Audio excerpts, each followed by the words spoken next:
Okay, this is a video that we don't want to have to put out there, but we've got an obligation to. So there's a broken down vehicle out here, and I know who it belongs to. I actually had stopped out here randomly on Monday. Today's Friday, it's Independence Day, July 4th, and this vehicle's broken down. It's got a flat tire, and I've checked in it, and there's nobody in it. Well, we had a report.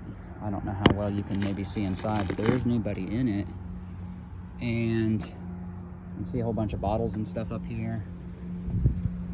But I got to try to figure out where this guy's at, because his name is Alan, and I know his last name. I'm not going to just put it on this video right yet, but there's been reports of a dead body floating, not like right here.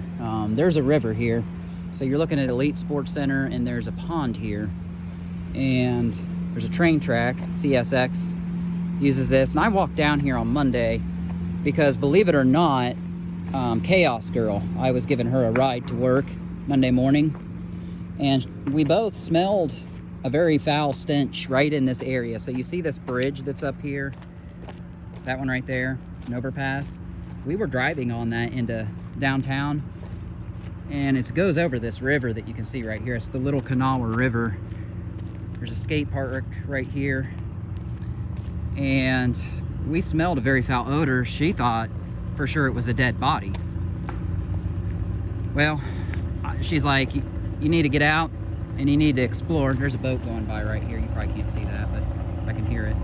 4th of July, a lot of people out on the rivers. Well, she said that there's a very foul stench, and she knew that I like to get out and explore and whatever. Well, I don't know if it was a God moment or what, but I came upon that truck down there, and first I started driving down here, and I was like, this isn't for public access. Like, I got up here, and there was a couple guys doing construction, and they weren't doing anything. They were just sitting there, not really doing their job. I don't know if they were on break or what, but I couldn't go any further, so I kind of got scared, and I did a 3-point turn up here and at the bridge, and turned around and went back. And that's when I started talking to that Alan guy, and he appeared to have some mental issues going on a little bit.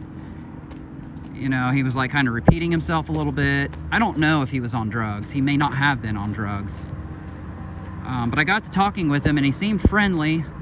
And I reached out to one of my other friends in our crime chats, and she said that she knew of him from high school, and she thought that maybe he wouldn't be violent or anything. She said he should be okay, but he almost maybe seemed kind of stalkerish back in the day in high school or something.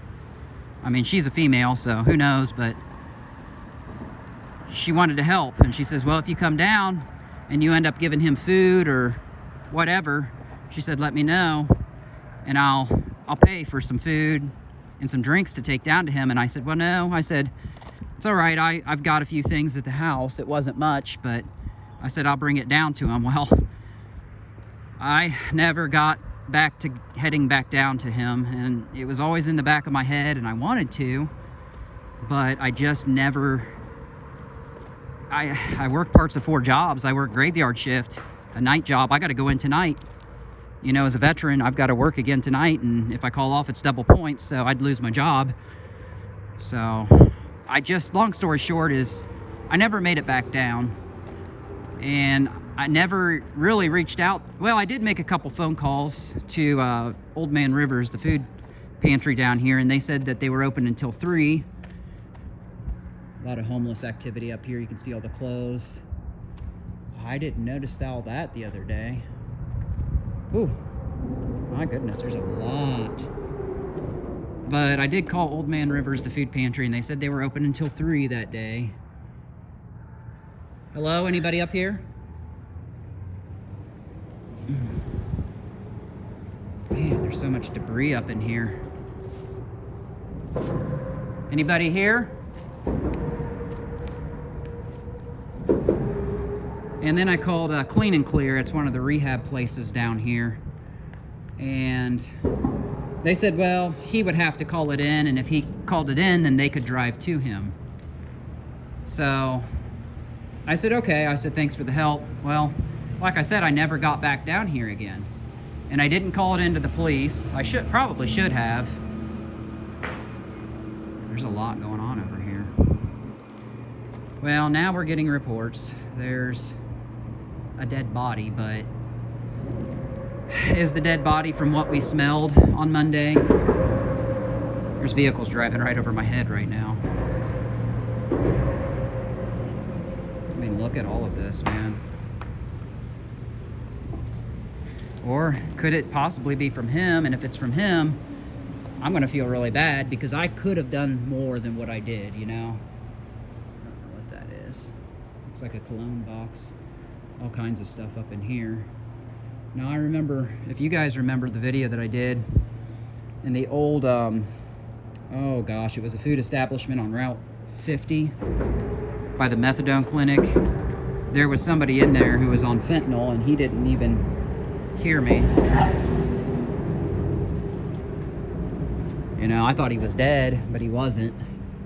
And then he got to having a pretty good conversation with me. I can direct you to that video so you can kind of check out what I mean.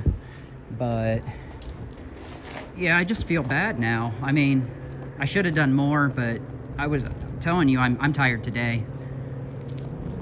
You know, I'm doing this because I'm hearing, well, you know, there's a dead body floating around, and I don't know, they called it into police, but people were acting like they didn't do anything about it. So I don't even know if they've recovered the body. Maybe they have. I gotta touch base with them here.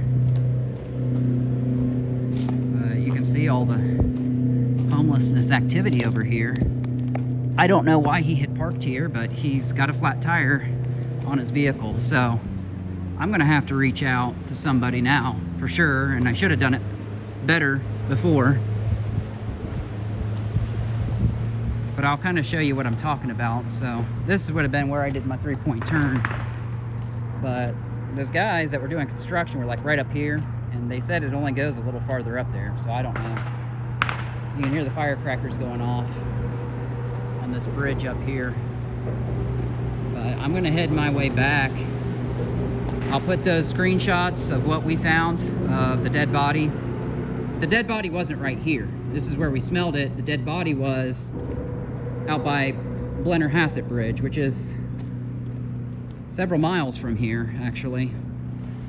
So I don't know, anything could be, but with this many people out on the river in boats, what are the odds that, you know, he would have floated from here?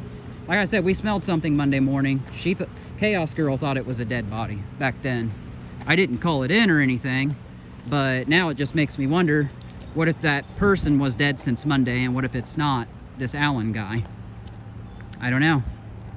But I'm gonna go ahead and send this to somebody in our crime chat. I'm gonna upload it so you guys, local in the community, can see what we're talking about.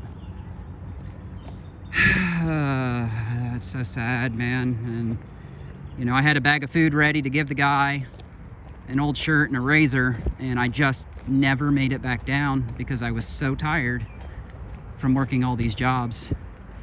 So I don't know, but now I'm reaching out and we're getting in touch with this guy called Moon King, who helps addicts and homeless people, to see if he knows who he is, and we'll try to figure this out for you.